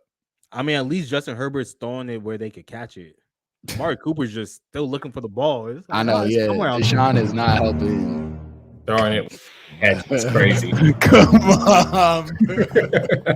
Come on, man. Let's move on to the next team. I bet. Speaking of the Steelers, contender or pretender? Can I jump in real quick? Contender meaning are they making the playoffs or contender? Yeah, we should define this. I believe in the NFL, any team that makes the playoff is a contender because anything can happen. It's literally any given Sunday. As a Saints fan, I've seen my team, who's been favored to win, lose to teams that had no business even being in the playoffs. Shout out to the Beast Quake and Marshawn Lynch, bitch ass. But so yeah, do you think they're actually like going to make playoffs? Because it's only week 2. Bro, just say that, not contender. The contender is like, you're gonna win a round in the playoffs. They're gonna win a game. So does that change? Does that change your Chargers answer? 15 teams that make the playoffs. Yes, I think the Chargers are making the playoffs. It's 7 teams in each division, bro. Preseason. No, can they win a game also? Like, yeah, can you win a game? Fine. Can they win a game in the playoffs? And win a game? Yeah, Can they win a game in the playoffs? Can they win a game in the playoffs? Man. Steelers. I feel like recency Steelers are bias. Pretender. Yes. They're gonna win games though. Bro, you got Justin yes? Fields. I said recency bias makes me want to say yes because As in they're a contender? Yeah. What makes you think they're a contender? I don't know. Like they just tend to make things work. Like they're just a winning team, and the fact that they went in to this season and are up 2-0 with two very, very mid quarterbacks. Like, I don't know. The more I'm saying it now, the more I'm like, okay, yeah, maybe they are pretending. I mean, my biggest questions with the Steelers is the same question I had the last couple years with the Steelers when they still had Matt Canada. It's like, do you trust their offensive coordinator, Arthur Smith? Is he gonna dial up the right calls? Like, why the fuck is George Pickens not on the field for every single passing route? I've been saying, bro. Why is Najee Harris getting 20 plus carries a game? That guy, what's wrong with Tomlin, bro? You know what? At some point, it's like Tomlin. You know what I think Tomlin is? He wants to make it hard, bro. I think maybe he wants all the credit. Yeah, like some belly. Sorry, man. Oh my God, that was actually. This button is money, bro. I might have to leave the ball. That was insane, bro. Oh man, fuck. Yeah, like I'm just like, why is Tomlin hire these boofy like he's picking out the worst of the litter? Like Arthur Smith, Matt Canada. Who's the one dude he had that was with KC before? That was an old Bears coach. I can't remember his name, but Dan. He had the ball-headed dude, Matt Nagy. Oh, Matt Nagy. I'm just like, bro, you can't find a Clint Kubiak or something. Like, come on, man. There's too many great offensive coordinator minds around. But I agree with EJ that to get my piece out to interrupt. I'm sorry, but yeah, I don't see it for the offense. Okay, yeah, I agree. You Seahawks. You can't have those two people understanding whether it's Russ or Justin Fields. Seahawks, contender, pretender. Pretender. I don't see them getting past the Niners or the Cardinals in our. Oh wait, That's for the Super Bowl. I mean, I'm gonna still go Pretenders. I love Geno, but I just don't really trust what they got going on over there in the Seahawks organization right now. I feel like their 2-0 is a little iffy. Yeah, I think they're Pretenders. They maxed out last season. The NFC West got way better, and it's going to be hard for them to even sneak in as a wild card. We didn't get better. Only thing that got better was the Cardinals. Yeah, the Niners got worse, and the Rams got worse. Yeah, the Niners are just a little dinged up, but I think they're going to be all right. So they got. You think the Niners are going to be better than they were last year? Then, where they reached the Super Bowl, they're going to be the same, and the Cardinals got better, so the whole division got. So better. Niners are going to go to Super Bowl. That's the caliber of they lost to the Vikings on the road, and you think they're going to be better than they were or the same than last year, where they rolled through the entire league. Did the Niners lose like 3 of their last 5 last year? No, they lost 3 in the middle of the season when what's his name had a concussion. Yeah, they lost 3 terrible games and they still went to the Super Bowl. So, Andy, what's your answer, bro? Pretender, bro. I'm gonna say Pretender. But why are we arguing about this, nigga? I'm arguing about the semantics of it, bro. Vikings. Pretender. All right, Saints. Pretender or contender? Let's say contender. I give them contender. Man, if the Saints don't win a playoff game, fuck. Ooh, I hope that happens. Oh, I'm just debating whether I should stand on business. I'm just debating whether I should stand on business right now. Stand on business, lad. Stand on business, man. Stand on business, they Pretenders. Honestly though, what's the difference between the Saints and the Vikings? Oh, there's a big difference. Nah, the Saints are definitely better than the Vikings. We're top 5 in every offensive ranking that you could look up. And we're top 10 in every defensive ranking you could look up. We had an argument a couple weeks ago about how difficult it is to have a top 10 offense and a top 10 defense. We're getting to opposing quarterbacks. We're shutting them down when they're trying to throw in the pocket. And then offensively, our offensive line is winning every fucking battle. We scored on 15 straight possessions. I don't give a fuck who we're playing against. Scoring on 15 straight possessions is scoring on 15 straight possessions. And it's not like we're in the red zone. We're at the fucking other 30-yard line, just bombing it on niggas. Screen pass, and then Alvin Kamara just running until he's out of breath. Yeah, take a break against the Cowboys. He was like, damn, I'm tired. That's the difference between the Vikings and the Saints. EJ is so excited, bro. He's so hyped, bro. He's such a fan, bro. He's such a fan. Come on. I'm tired. Hey, I met his uncle back when I was working at Sky Zone. His uncle came in. His last name was Kamara. I was just like, shut up. Oh, Kamara, I know that name. He was all like, oh yes, my nephew. He's in the league. I'm like, Alvin. What is he? Yeah, I was gonna say, what's that accent? What is he? He's African. He's something African. Oh shit! Yeah, he do. Yeah, Africa with a nose piercing. That's crazy. Yeah, he do look so. You can do what you want when you get money. Man, but to present the other side, the Saints O line, I think it's a little fugazi. They're using a lot of smoke and mirrors. The defense is old. They might have injuries coming up, but they're real old. And I think they got 2 great matchups, especially for that run game. I think some teams force Derek Carr to throw uncomfortably. It might get ugly. So. Hey, any team that shuts out Michael Parsons, I hate to break it to you, is not fugazi. I hate to break it to you. It's not hard to shut. Micah gets shut out all the time, bro. Come on. You being serious? He's usually the one bright spot on the Cowboys. The biggest grab about the Cowboys and their defense is that Micah goes missing for games. But it's mostly just teams just run right at him and he tries to get pass rush heavy. It's gonna be interesting. We're gonna watch the Saints. We're gonna watch. Yeah. All right. He's such a fan, bro. He's such a fan. I'm just saying. He's such a fan. I do feel like those top 5, top 10 statistics you just named for the Saints on offense and defense is reversed for the Vikings. Pretty sure their defense is top 5 and their offense is top 10. I'm just saying. And both those teams only have one team to really watch out for in the division. So I mean, I think they're equal contenders in my opinion, but I think I they're do agree actually with the both Saints' contenders. path. I think the So Saints you are going to think take the that Vikings division. only have one team to look out for in the division? I'm telling you right now, both the Lions and the Packers are finishing the season with a better record than the Vikings. I agree. It depends how long Jordan Love is out for. Even without, it could be Malik Willis the whole year. They're both gonna have a better. Oh hell no. No. Yes. No way. No.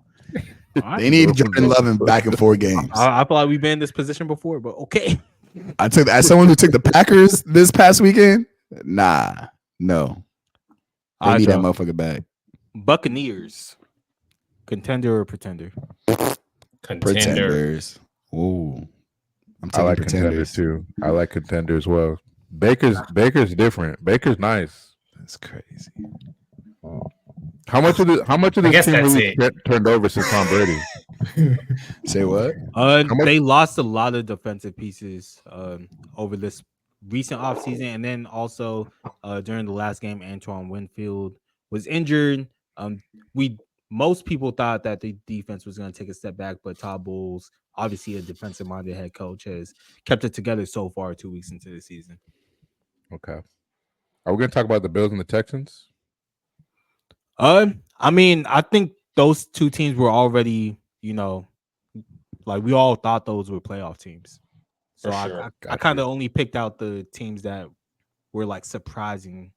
I feel like the Bucs are just over their head right now. I feel like out of all those teams that we talked about, I'm not gonna lie, the Saints and maybe the Chargers. I'm forgetting a couple other teams we talked about.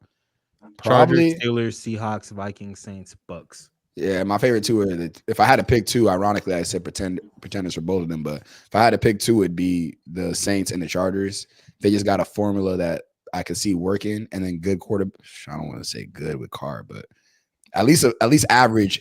Good offensive schemes. Good offense. I can trust their offense, and they got the quarterback. Yeah, they got good infrastructures too. What it seems like, but the Bucs just, I don't know. Just feel like the team that's going to scrap out wins, but when they face a real team in the playoffs and the shit gets real tight and they get some game film on them, I feel like they're gonna fold up. They got a lot of holes. They can't run the ball again. They're converting stupid high percentages on third down. Like shit that should be unsustainable, but I think it's gonna kind of fall off the rails. And their whole defense is hurt right now, so I think it's gonna hurt them eventually. Damn, we already at 132. Yep. So let's keep moving on. Let's go into weekly pick'em recap. Through 2 weeks, I have 19 dubs, 13 losses. Blake and Q are at 15 dubs, 17 losses, and then Andy Indigo, get your shot, man. 12 dubs, 20 losses. Goddamn, he only picked 2 teams right this past week. What happened? I had the best betting week I've had in like 8 NFL weeks, and I just got cooked. What were the 2 teams I picked right? I think it's the only 2 teams I bet. Damn. That is luck, bro. Man. I actually don't know if you only got 2 right. It might have been 4, but I mean, that's not making it better. How many teams played? There are 16 games. Cheers up, my boys. We're making a comeback, though. Know that. I'm throwing this bottle away because I'm not drinking it next week. All right, let's go into weekly bets. Before we start, Q, you owe us a shot, man. And also, while he takes that shot, shout out to Q because his birthday is this week. Yeah. Big shout out, man. Take that shot, boy.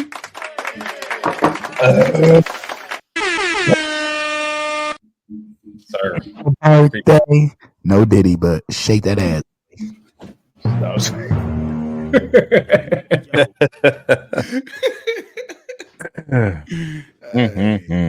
right, Happy so birthday, boy. going into week 3, the banks currently look like this, with the extra 100 coming in. Indigo is at $532. Damn. I'm at $376.70. Blake is at $238. And Phoenix, the biggest, is at 100. With the smallest pockets. So let's start off with Blake. What's your bets this week, man? All right, y'all. Like I told you earlier, and y'all laughed at me. I got the LA Rams plus 7.5 parlayed with the Baltimore Ravens minus 1.5. What? against Dallas. Parlayed. That parlay is gonna pay out plus 259. I am gonna put $30 on that. You know what? Let me put 40 actually. I'm gonna put 40 on that at plus 259. So that's gonna pay out. Sorry, let me do the math real quick. It should be $100, but it's actually a little more than $100. Andy's gonna hate clipping this up. It just sounds janky, bro. How you gonna put you this gotta on start it over? Start it over. How are you changing your bet size in the middle and not knowing the math, bro? Just write this shit down and fucking tattoo it to your hand, bro. I'm sick of this shit. I couldn't This pick is it. insane. There was too many games, bro. We're in week All right, 3, bro. How about this? We're gonna start off with Indigo. Yeah, let's start with Indigo. And I'll get my shit together. We'll end with Blake. So Indigo, My God. you're leading. All right, I'm gonna us. do a 90-second Yeah. timer so we can clip these up good. Yeah. Big bet. All right, you're leading right now with $532 in the bank. Mm-hmm. What is your week 3 bets? Folks, it's time to win you some money again. And I'm cutting the fat, cutting the bullshit, and I'm going straight to my money play in the 10 a.m. slot. An 0-2 against a spread team at home, looking for revenge, looking to get right. I'm putting $300 on the Tennessee Titans money line, minus 150. That'll net you $200. If you try and get right, this is the way to get right, baby. I'm putting $300 to win $200. The Titans, look, the Packers, yeah, they showed out last week. We had the Packers last week. Remember that? And everybody's going to be on them again because they see the LaFleur as an underdog, yada, yada, yada. The Titans defense is going to shut that run down and make Malik Willis actually throw. He's a pumpkin. He's a pumpkin. He's going to turn back to a pumpkin. He's not beating the Titans on the road, desperate at home. 2 games that they easily could have won. I'm also taking a parlay. I'm taking the Tennessee Titans money line. I'm taking the over 36.5 on the Panthers Raiders game. Andy Dalton's going to get some points, and that Panthers defense is very vulnerable. The Cincinnati Bengals money line is risky, I know, but just take it. And the New York Jets on Thursday night money line. I'm putting 100 on that plus 290 on FanDuel to win me $290. Let's ball out. I'll come back up $590. Perfect timing. That's crazy. Here comes the money.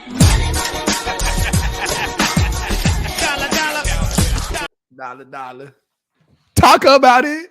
I'm not gonna lie, bro. Putting $300 on Will Levis. I know. It's nasty, bro.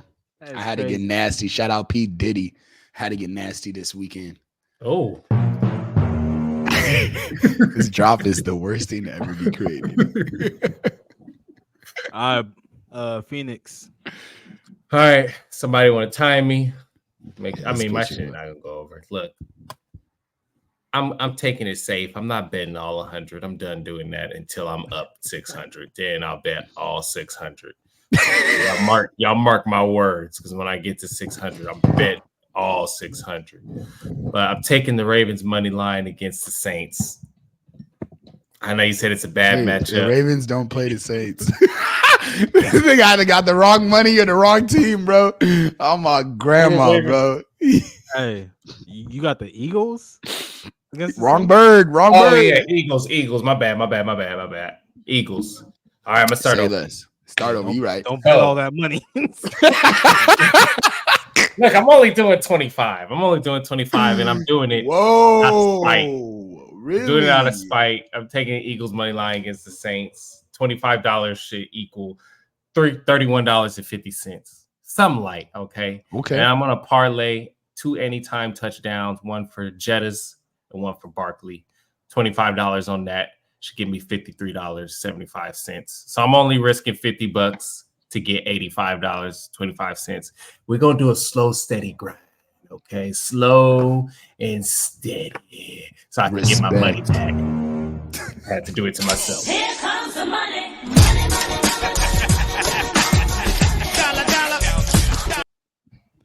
Hey, respect, homie. Respect, I'm homie. not I see gonna you. lie. Change up One the of those strategy. bets are not We'll going see. through. We'll see. I like that. Promise you that. All right. This is my bets for the week. You gonna do a shot on it? Yeah. Oh, yeah. talk about it. All right, let's do a shot on it. Shout out what? Shout out Eagles and Saints. Yeah. Saints. So Saints are Q, gonna you smack taking the the Eagles. Q taking the Eagles. He just obviously EJ taking the Saints. Y'all just saw the Eagles struggle against the Falcons, right? All right. Yeah. And they're going to New Orleans. New Orleans is at home. That's scary because every inch of my body pause. Every bone in my body pause again. I want to take it. Fuck, man. Bro, Diddy, why couldn't you chill this week? Diddy, why couldn't you chill this week? I had to do this shit today. I want to take the Eagles, but like we talked about pre-pod, dog, they couldn't stop Bijan. They gonna stop Kamara on a short week. Fuck. On the road. It's tough to play in New Orleans when we're good. But I'm here to be risky. I like it, man. Take a stand. Y'all could tell me I might be over the 90 seconds. You definitely will be because you always over. No, for real. I got 3 different parlays. Oh my god. You on My the first clock. parlay is Lamar Jackson at 218 and a half yards. I'm doing the over for the passing yards and over on the rushing yards which is 48 and a half. And then also, and along with that parlay, Derrick Henry's rushing yards is 67 and a half. I'm also doing the over. Cowboys can't stop the run. So if you're going to beat the Cowboys, you got to run the ball. Ravens can't pass right now, even though their offensive line is trash. I think this is a get right game. I'm betting $25 to win $136.75. On all 3 of those, the overs? Yeah, all of them are overs. Got you. My second bet, Ramondre Stevenson and Alvin Kamara parlay, both anytime touchdowns, $25 to win $70.75. Patriots offense runs through Ramondre. He's one of 2 backs in the NFL with 20 plus carries each of the first 2 weeks. So if they're going to score, it's going to be through him. And now, obviously, we've been talking about it. Eagles cannot stop the run. Saints are going to run all over them. Kamara's going to get at least 1 touchdown. Third parlay is going to be a spread parlay. I got the Pats at +6.5 covering versus the Jets. I got the Saints 2.5 favorites versus the Eagles. I got the Jags +5.5 covering versus the Bills. And I got the Washington Commanders +7.5 covering that against the Bengals. I'm putting $100 down. Damn. To win $1,196. EJ trying to come up. Here comes the money.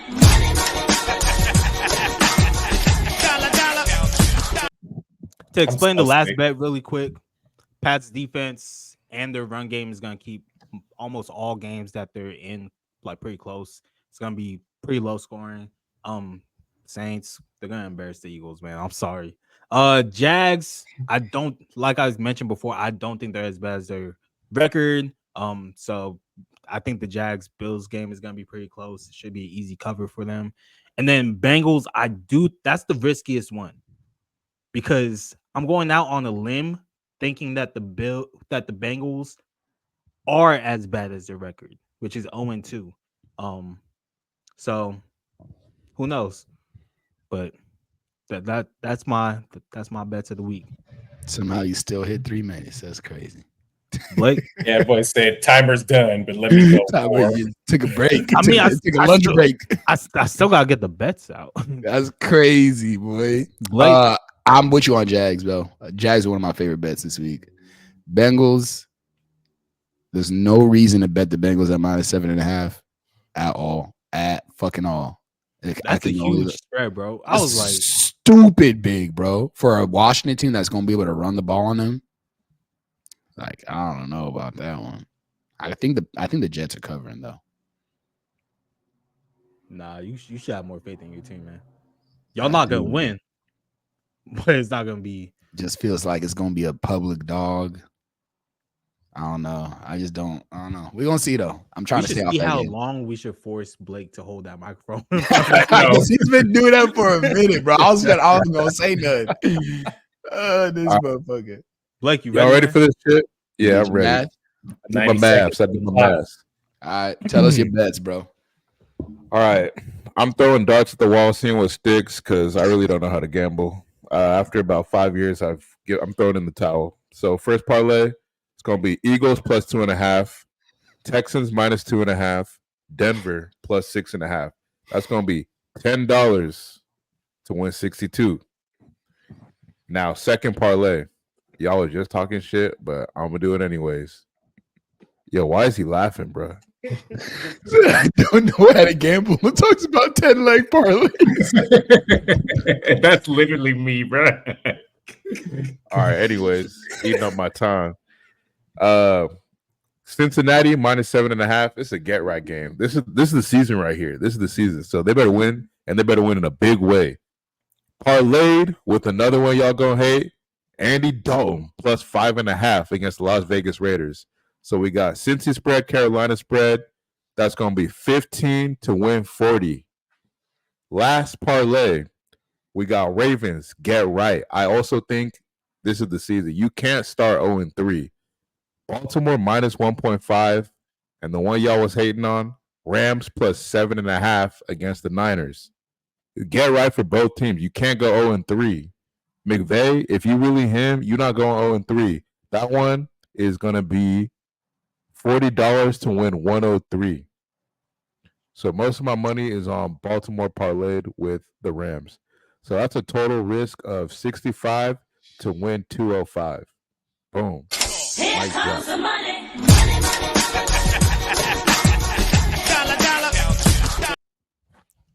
I do think Panthers might cover. I do think Panthers cover too. They It got depends to. how much Raiders throw to Devontae Adams, but If you think about it, Raiders coming back home off the biggest win of the week 2 weekend, coming back home, big favorite Panthers team. Teams that are 0-2 that haven't covered 64% against the spread in week 3. someone should check Zamir White's rushing line because I've been curious about him, but it seems I don't know how the roles are being split because week 1 he didn't get touches and week 2 he got touches again. if there's any game that he's gonna go crazy in, it's gonna be against this Panthers DL. Yo, Andy. Pause. I don't want to put any. Oh, I got you. Hit him, bro. Hit him. Hit me too. Pause. Yo. Diddy came in here and turned the lights out on me, bro. That's crazy. Hey, Andy, I Hey, don't want why to put the lights come on? There's like a baby oil bottle on the light. The lights come on and Diddy just behind him. Bad Andy, boys. no pressure, no extra pressure, but a little bit of pressure. I'm telling all your real bets this weekend. I need some birthday guala. Do you got it? I got you, my boy. I'm gonna plug you. Yeah. I'm trying to be smart this week. Let's go. You should tell my spreads. Don't tell that, Saints. Tell your spread. Yo, Spread. get the fuck out of here. That's actually, bro. We had 2 of them that like you could have had drawn up. Kubiak could have had drawn them motherfuckers up. Tell my spreads is insane. All right, Man, y'all I want to go into do you guys still want to do primetime games? We don't have to explain our picks. We can just quickly pick them. Yeah, let's do it. All We're just right, doing sides or we're doing spreads? Let's just do sides. Yeah, just sides. Thursday night football, we got New England versus the Jets. Jets. Give me Jets. I got Jets too. I also got Jets. Sunday night football, we got the Chiefs versus the Falcons. Chiefs. I also got Chiefs. Monday night football, we got a doubleheader. First one's Jags versus Bills. Bills. Jags. I got Jags spread, Bills game. I got Jags in the game. And then the second game, Commanders versus Bengals. I got Bengals. Bengals everything. Joe. I got Commanders. What happened to that boy? Commanders is crazy. Yo, I'm surprised we haven't talked about the Super Bowl. I mean the halftime show, especially in EJ City. But We could do that talked next about it episode. last week a little bit. Yeah, we did a little, just a little bit. I got amnesia then. No, we talked about it after the pod actually. Oh yeah. So you can put it in your moral victory. Am I wrong? Type shit. That's the time for that shit, man. That's the time you want to talk about something. That's the time. Nah, So with that being said, does anyone have an "Am I wrong"? I've been slipping on my own segment. I don't even have an "Am I wrong?" It's like the second week in a row. I feel like the moral victory is your segment now. Damn near. Nah, I haven't had one of those in like 2 weeks either. No, you was hitting on some good shit. Does anyone have? Instead of pulling around, realizing the real. God damn, boy. I'm not gonna speak the rest of the pod. Y'all got it. Does anyone have pocket watching? Nah. Our pocket watching is Tua's pockets I was because we about need to to say. see. We need to see how this is gonna work out. That's what came to mind for me too. All right. 90-second drill. Top 5 NFL power rankings going to week 3. Let's start off with Phoenix. Let's go. All right. So this week, I don't know. I'm gonna go. This might be a little controversial. I'm gonna go Chiefs. Then I'm gonna go Bills. Mm-hmm. Then I'm gonna go Bengals. Then I'm gonna go Saints. And I'm gonna go Niners. That means I knocked off the Dolphins and the Ravens. I love Bengals it, Q. Crazy. I love it, Q. Wait. Yeah. 0-2 team in there? Yeah. Bengals? Yeah. Yeah, boy. You know what? I'll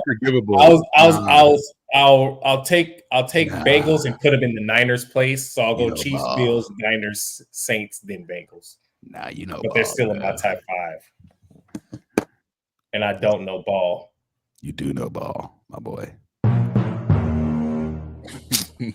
Stop. Cut that shit out. Cut that shit out, Quay. All right, Blake. All right, this is the real one, y'all. What's up, y'all? We ending off the podcast segment with top 5 90-second drill NFL power rankings going into week 3, y'all. At number 1, we got the Kansas City Chiefs. Number 2, we got the Buffalo Bills. Number 3, can't believe it, we got the New Orleans Saints. Number 4, still can't believe it's not butter, we got the Minnesota Vikings. Number 5, we got the Philadelphia Eagles. Don't give me that look. They 2-0. They are 2-0. Hey, I don't mean nothing. You put the Vikings over the Texans? Oh, yes. I didn't even put Texans. The Texans are weak. The Texans are not good. That's crazy. That is crazy. All right, Andy. Indigo. Top 5 NFL power rankings. Let's talk about it. Number 1, I got Kansas City. Until they get knocked off. I mean, they could honestly have started the year 0-2, and I still put them in number 1. They got the GOAT, the young GOAT, at quarterback. Behind them, I got the Bills. Super impressive what they've been doing. Do they still got some problems? Yes, of course. But Josh Allen's at QB. He's looking like a top 2 QB. And the weapons are kind of coming around, and the defense is showing life. So I'm putting them at number 2. The Saints, they're only at number 3 and not number 2 because I need to see more than 2 weeks. But they have been the most dominant team to start the year. They got weapons. They've had weapons. They're finally making use of them. They still got to get Olave more involved, but defense looking tight. Pause. Offense looking crazy. That wasn't me. I'm putting Detroit at number 4. Even though they took an L, they got maybe the most talented roster behind the healthy Niners and Chiefs in the league. I think they're gonna get right. I have a little worries about Goff looking at that game, and they were still waiting for the offense to explode, but I got faith in them. The Texans are at 5. I got my own questions about the Texans. They don't look super explosive. They're kind of just winning games, which I can't knock that, but they're 2-0, and they got an easy division. I think they're going to be dangerous this year no matter what. All right. Here's my list. The only list that matters, to be honest. Everybody listen to this shit. Top 5 NFL power rankings going to week 3. Number 1, I got the Chiefs. Until they lose, they're number 1. Like, what more can we talk or can we say about that? Number 2, I got the Saints, arguably the best team in the NFL through 2 weeks. I mean, they've just steamrolled their first 2 opponents. They might steamroll their third. We shall see. We might see the Saints and Chiefs meet up in week 5, and they're both 4-0. So that will be a great game to see. Number 3, I got the Texans. Why? Best receiving core in the league, solid defense, good rushing attack as long as Joe Mixon is still healthy. And they have a quarterback that can win them games, which is, hard to come by in today's NFL. Number 4, I got the Bills. Josh Allen had a great week 1. James Cook had a great week 2. I want to see them face some adversity, but they are 2-0, and they're a proven playoff team. Number 5, I got the Niners. Yes, they lost against the Vikings, but, bro, they just have way too much talent for me to keep them out of the top 5. Even with the injuries that they have with Debo and Christian McCaffrey, they're going to be okay. Like, they're still going to be in the playoffs. They're probably going to have a bye week. So that's my top 5 NFL power rankings. Valid. Worried about the Niners a little bit, but it's a little bit. Does anyone have moral victories this week? Man, our moral victory is to the man himself. Not God, but shout out God. Marab Dishfavili. I butchered his last name. They doubted him.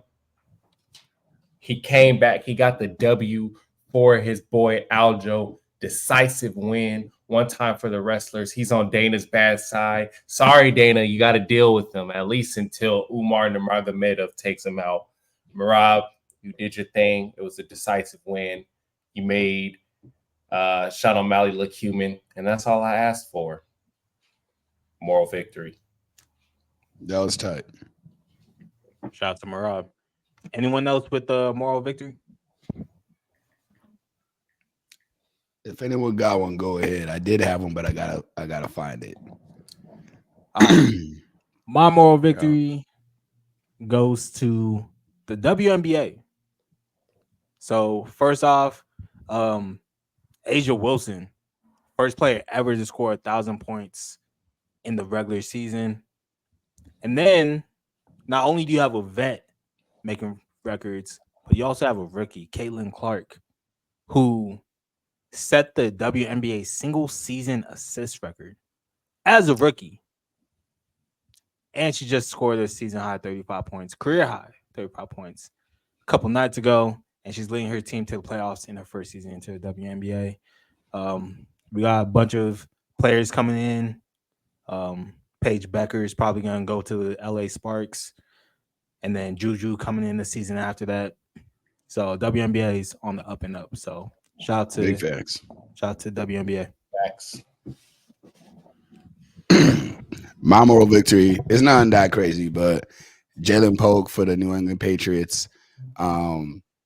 A hidden gem in their wide receiver room, by the way. Scored a touchdown, scored a tutty on his dad's birthday at home. So I thought that was super cool. You know, the Wisconsin kid, not born in Wisconsin, but went to Wisconsin, showing out for the Pats. Been looking good so far, to be honest. And it was cool to see him score a tutty on his dad's birthday with his dad watching. So moral victory for my boy. Let's get another one on Thursday. You know what?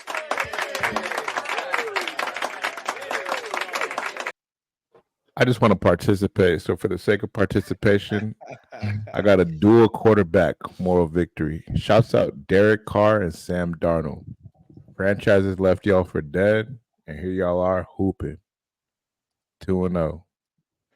So shouts out there. Cool. Doing a thing out there. All right. Well, that's our episode. MVP, episode 7. Till next time, y'all. Right before 2 hours. Let's go.